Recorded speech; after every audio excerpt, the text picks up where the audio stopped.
The Abia State government has dismissed 6 staff of the Ministry of Justice after they were found guilty of manipulating the payroll system in a salary padding scheme.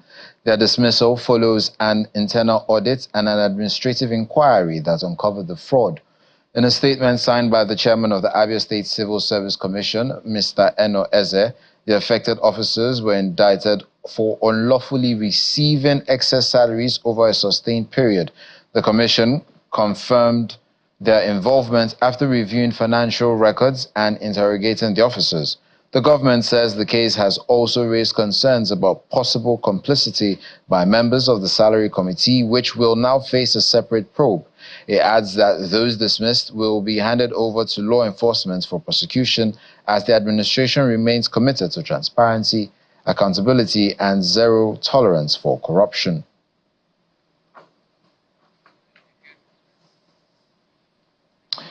We're now being joined by the chairman of the Abia State Civil Service Commission, Dr. Eno Eze, who joins us from Umuahia, the Abia State's capital, for more on the discovery of payroll fraud in the civil service. Welcome to the program. Thank you. Now, I'm happy to be here. Good to have you on the program too. Why is tackling this payroll padding critical for restoring trust in the state's civil service? Well, we know that His Excellency Alex Oti, OFR, has been about reformations ever since he came into office. He's been talking to the state, and this is all he has been doing: the transformation of the Abia State and coming up with reforms to ensure that Abia State is operating with zero tolerance to corruption and there's integrity in the system.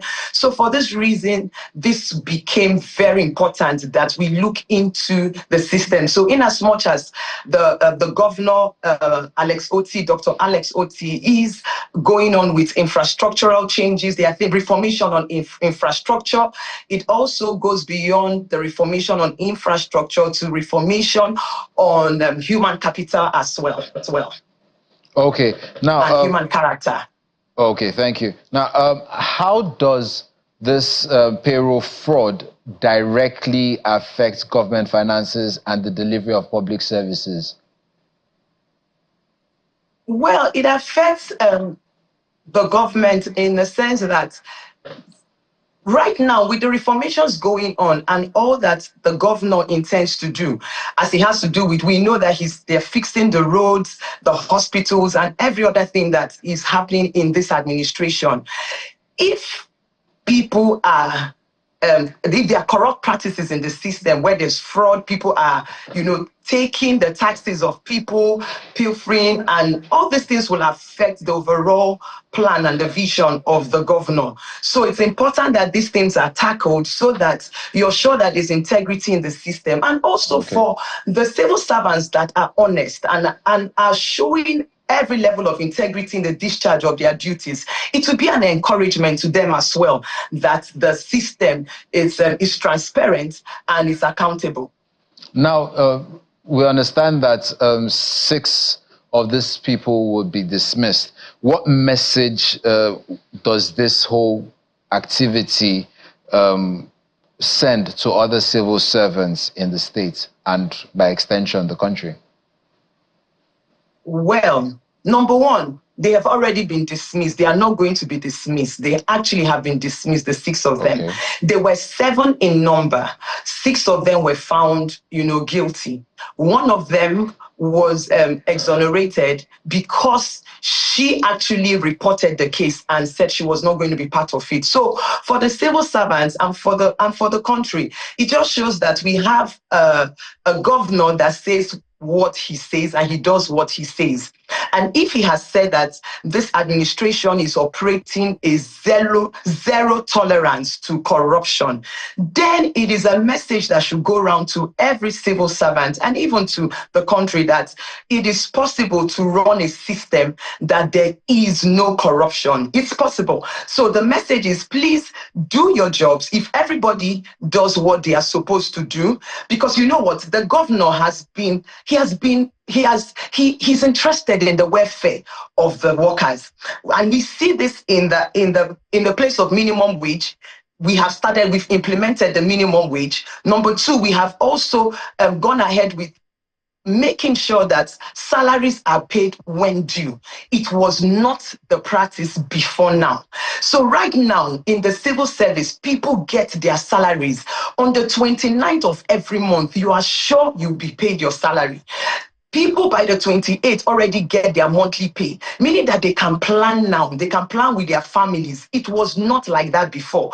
Promotions are being done for the civil servants. So he's interested in the welfare of the civil servants. And if these things are all put into place, measures are being put into place to ensure that the civil servants, their financial well-being is taken proper care of.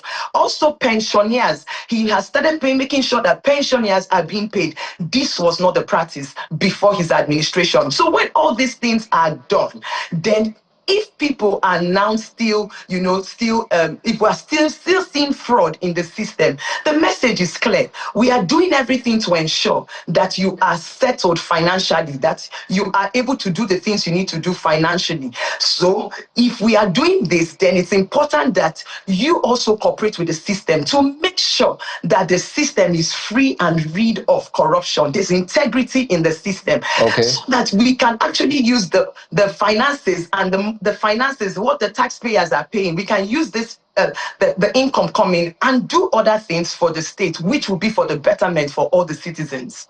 Okay, now there's something you just mentioned that it hasn't been happening before. Salaries have not been paid on time before until this current administration. Now, one would want to ask, after this administration, are there policies and plans already in place to ensure that even if or when Dr. Alex Otti leaves office, they would continue to get their salaries and pensions in due time? Is there a mechanism already put in place to ensure continuity?